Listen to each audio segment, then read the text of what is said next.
Hi, everybody. Welcome to another Wednesday in the Record Player. And for tonight's new Humps, I'm happy to be joined by Toronto's own Ferraro, who have a new EP out called Sweet Fever. We've got Cosmo, Tally, and Gianni with us tonight from Ferraro. Nice to have you guys with us. Thanks for having us. Nice talking to you. No problem at all. Pointless to ask how the band got together. Obviously, you guys are brothers, so it's been sort of your whole lives, really. Does the chemistry of being siblings help you guys or hinder you guys in a way? Like, get along and all that when it comes to writing? I think it depends on the individual topics or things we're working on at that time. It definitely helps to be brothers when, you know, all of our priorities seem to be aligned and we can get together and rehearse whenever because this is all of our main interest. But you definitely have a few more arguments when you're trying to make some decisions. And I think some harsher words get thrown around. You think you could be harsher because you are brothers? Or would you be nicer if you were just friends? I think we would be a little more polite if we had company over. We're a little more straightforward with each other than I think other people. That makes sense. Um, Tally, you got screwed into being the bass player because you're the youngest, right? It was the only instrument that had not yet been chosen, so it was bass and vocals for me if I wanted to be in the band. um, was there ever any fear of naming yourselves after your last name being compared to any other, bands that of brothers that are out there? We know who I'm talking about, the Jonases, Hanson, Right. whoever else. Was there ever any that let's name ourselves something other than what our last name is? Yeah, you get compared to those types of bands a lot more often, I suppose, than if you had another name. Like even bands you think of like Oasis are brothers, but no one really pins them as a brother band, or Kings of Leon, not a brother band, because they've sort of, you know, have avoided the last name as their band name. But for us, it's sort of funny because I think Ferraro, well, we've come to find, is a pretty popular name in Italy.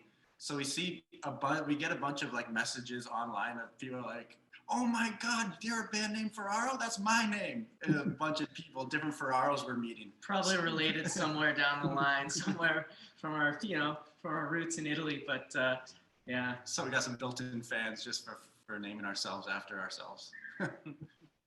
You guys grew up in Toronto. Part of the reason you guys chose to do this for a living is because it's obviously part of you. It's in your blood from your family owns the Cameron House in Toronto. Um, I've been there before. It's a great venue to see live music and local bands. What's it like to have such a huge rehearsal studio pretty much right there in your living room? Well, funny enough, we are sitting in the I can see Cameron that. House, if you can tell, right now. And And wearing the merch and sitting in the after room. we're finished talking to you, I think we're going to do a little rehearsal here. So it has been beneficial for sure in a lot of ways. Everything from the inspiration to the network of people, the community of musicians we've met, and some very gracious people that have lent their knowledge or advice or tips, or being around that environment has certainly inspired us over the years to take it more seriously and advance. And I think all those connections and all of that community is what has pushed us into more of a career path than just a basement hobby. I've seen probably before you guys were even born, maybe. I've seen Blue Rodeo there, Holly Cole there. It is a great venue, like I said. Do you guys just soak up that atmosphere? Are you guys able to just watch all those different bands that come in and soak that up and be a part of it? Yeah, for sure. I mean, Cosmo's been managing the bar now for the last 10 years or so. And, between seeing the bands before Cosmo was in charge and the bands that he's brought in, you just, as you said, there's a real community of artists, and it kind of motivates you to see what other people are doing, and constantly being surrounded that type of, I guess, dedication to, making music a profession is pretty inspiring. And like it kind of drives you a little further to want to be better yourselves. I think, yeah, sometimes we have to take a step away or during this closure or when we travel to other places, when we're separated from a minute, we kind of do realize how unique and special that perspective is. And we take it for granted sometimes that we're just in this atmosphere all the time and seeing all these people all the time, and maybe that's not such a normal experience for most people. Have you ever had anybody play at the venue that you guys are like, wow, this is amazing, this is incredible, I'm so happy to see these guys? There's been a lot of those. I know people always like kind of ask what were the big famous names, what were the names, and you know, there are a lot of those, and those ones are super cool. But sometimes, I don't know, for me personally, the ones that get me are just sometimes the not such a big name or not such a big night. An off Monday with 6 people in the room, and I was one of the people that happened to catch this particular performance at a particular moment that really struck me, and those kind of things can be just as inspirational as some of the other more big marquee names. Yeah, one of my favorites, I mean, this one turned into a big marquee name, but the Strumbellas used to do a residency here like Monday nights, and Cosmo would bartend, and sometimes I was the only patron in the room. So it was they're like a 7-piece band playing to, you know, 2 people in the room every Monday for a while, and now look at them. That would be a pretty unique thing to watch, actually. I'd love to see the Strumbellas live, whether there's 2 people or 1,000 people in the room. Yeah. The album is out and doing well. It was recorded. Was it recorded during the pandemic, or did you guys sort of start the process before things? We started the process well before the pandemic, actually. But as we started to realize the pandemic was going to last a little longer than everyone had hoped, we ended up recording a new song in the summer of 2020 that was then added to the EP that we weren't actually planning on having on there. So I think we took some time and thought about it and realized we could improve it. So we added an extra 2 songs. Talk to me a little bit about I'll Always Be There. It's a great song. You got to work with, I'm a huge Mother fan, and you got to work with Ryan from Mother on that song. He co-wrote that song with you guys? Right. How did that partnership come about? Yeah, like you had been kind of Mother fans, and certainly heard their songs on the radio and throughout our upcoming was a lot of Mother, but we never knew him or met him until we were on tour in February of 2020. We were out in Vancouver doing a little tour for our first single, and got hooked up with him to do a writing session. We never met him, and we sort of just met on the spot and sat down and wrote for the afternoon, and we came up with a couple songs, and that one was really cool, and a new appreciation for his process and how he comes up with the songs. It was a little peek behind the curtain of all those songs we've been listening to for years. I listened to the album a few times, obviously. I love You Look Good Like That, which was that the first single? That was the first one, yeah. Fake Tears is a great song. I don't believe it's on the EP. I think it's an older single. Sugar Rush is a great song. If there were people who haven't heard of Ferraro and haven't heard you guys perform, haven't heard any of your music, and you had to pick sort of a song to say, this is us, what would it be? What do you think you'd pick for them to hear? I think I'd choose You Look Good Like That. It's sort of like modern in a sense, but still has the like guitar-driven indie rock, which we have sort of have come to known as our style, I suppose. Like on our older albums, they were sort of more like folky and sort of like country-driven almost. But then, we got a little bit more rock and roll. So I'd say if they're introduced into our band, that'd be a good one to start with. With all the time off with the pandemic, have you guys just been writing and rehearsing? Like, how much material do you guys have now waiting kind of in the vault ready to record?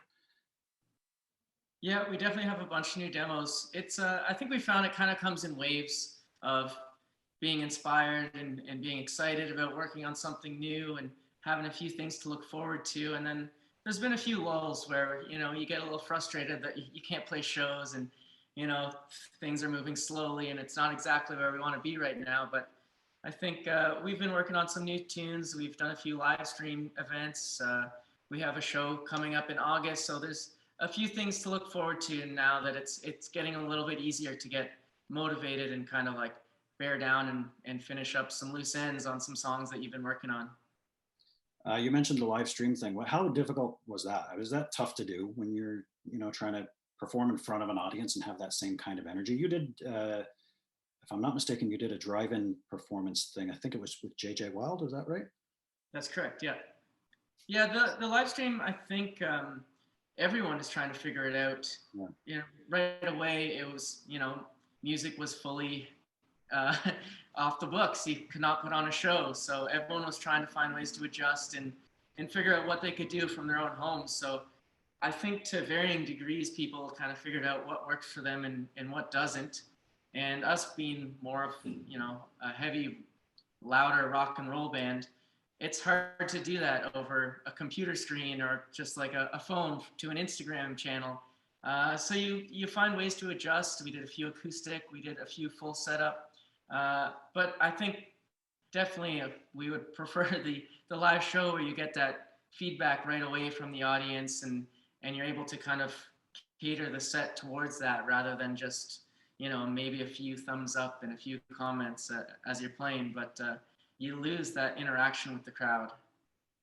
As a performer and as an audience member too, I remember seeing a lot of live streams from other musicians, and there were a few that stood out as really cool, and they did it well. But for the most part, they all seem to be lacking a little something, which, as frustrating and difficult as that is in the moment and the time, I do think that's kind of almost an inspiration and a motivation that that it can't be replicated. We'll answer the phone at the camera house, see if they want to be booked. Let me guess. Are you guys open tonight? Yeah, not quite yet. But the fact that that you couldn't quite replicate it without being live and in a room full of people was a cool. See, people just want to be. They just want to be live and in the room. Well, obviously. They can't wait. They can't wait to get back to it. Are you guys open? Yeah. Is the Cameron House open now? Not yet. Not yet? Not yet. Not yet. We're still figuring out a few things to make it all worthwhile. It relies on being an intimate venue. So when you're kind of forced to cut your capacity in half and separate people and table seating, it's a bit different. So we're trying to figure out the right way of reopening and making it feel like the Cameron should. Guy wants to know who's playing tonight. We're rehearsing. You can come listen from outside. I was going to say, set up a little camera and he can watch you guys play. Yeah, I've had trash talk live streams. Well, if you were listening, I didn't trash talk. I came around on him. You guys have, I mentioned working with Ryan from Mother. You've done some with the Darcys, is that right? Correct. Yeah. With JJ Wild, I mentioned. You got to open up some shows for Sam Roberts. That's got to be amazing. I mean, Sam Roberts live. I've seen Sam Roberts live, and it's an experience just on its own. He's phenomenal live. The band. What was that experience like, being out and getting to kind of learn a little bit from him? That was definitely one of the highlights of our career to this point, for sure. I mean, Sam Roberts has been one of our favorite bands for as long as we've been listening to music, and we've gone to shows ourselves before we opened for them, and we were just always big fans. So when we got that opportunity, the first one was at the Key to Bala in Muskoka, and we were able to open for him 2 nights in a row. And really, I mean, I think one of the things I took away from it was just how kind and open his whole band and crew were. They're welcoming to us and chatted with us and wished us well and all that. And just, I think that's really important within a music scene, whether they're, a Canadian band or not. Just like kind of let the next bands coming up have a shot and welcome them into that scene when you're a little nervous to be on a big stage for the first time or something. And hopefully you guys will get the opportunity going forward to maybe, somebody coming up that's opening for you guys can do the same type of thing. Exactly. I met Sam Roberts once, and he's a good dude. I know it's been difficult for most artists. Obviously, we touched on the performing thing. It's been probably more difficult for you guys with the Cameron House right in your living room, like I said, right there. Do you guys have any thoughts yet at all of, like, have you even had the discussion of what are we going to do next when it comes to live? Like, yeah, we've continued to rehearse through this whole thing. Live shows have kind of always been our bread and butter. I feel like we're a little more comfortable on the stage than we are in the studio. So I think we're really just looking forward to getting back to playing shows. I don't think anything dramatic is going to change from our live performance. There's probably going to be a little more pent up energy than there was before, and we won't take it for granted, that's for sure. But I think we're just really looking forward to playing in front of people again. We've realized, again, going back to live streams, that you realize how much you miss playing in front of people and having that live interaction. So I think, yeah, you're going to have a little more energy when you're on the stage next. New single is out now. What are you doing? How do you guys feel about the video process? I mean, is there a video for this one? So for this one, as far as I've come, we put out, and we have a friend who actually has worked with the CBC a little bit, and in the 2018 Olympics, I want to say, it might have been earlier than that, reached out to us and mentioned that he was doing a couple videos as part of the Olympics and kind of like daily recap videos, and asked if we had anything new. So we gave him a song of ours that we had been working on, and he was able to incorporate that into the Olympics and used it for one of those daily recap videos. So he actually just reached out to us again. He's working for the Olympics that are going on in Tokyo. Yep. And same thing, asked if we had anything new. So we sent him this song, and he kind of felt it was the perfect fit for this, for what he was going for. So that is the only video we have attached to it. At this point, we're playing a lyric video as well. And yeah, we're just excited to be putting new music out again. It's always an exciting time. And what's the new single? As Far As I've Come. Oh, awesome. Well, I mean, I want one more question. Just, I love asking this question of young bands coming up. If you guys could sort of dream of have that dream lineup of maybe a couple of other artists, 3 bands that you got to be a part of, to tour with or perform with, Canadian or not Canadian, what would your choices be? What's your dream lineup? Dream bill? That's a good question. 3. I guess we'll each pick one. Pick one. Any band, current or ever? Knock yourself out. Holy moly. Elvis Presley. Oh, geez. What? That would be sweet. I would say any one of the Jack White bands, his personal band or the White Stripes. I mean, I guess they're not playing anymore, but Raconteurs or any Jack White formation. I would go with a band from Glasgow called the Fratellis, which all of us have always been a big fan of. Another 3-piece, although now I think they've added a 4th member, but yeah, those guys are awesome. So we got the Fratellis, Ferraro, Jack White, and Elvis. I'm assuming Elvis is headlining.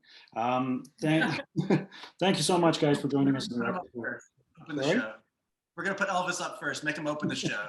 Elvis can open for you guys. That'd be awesome. Yeah. Thanks. And you guys can welcome him just like Sam Roberts welcomed you guys. Exactly. Thanks a lot for joining us, guys, in the record player. It's been fantastic. I wish you the best of luck with the new album. It's called, the new EP, sorry, it's called Sweet Fever. If anybody wants to go out and give it a listen. Thanks so much for joining us on New Humps. Good luck going forward, too. Thank you so much. Thanks for joining. Take care, guys. Thanks. See ya.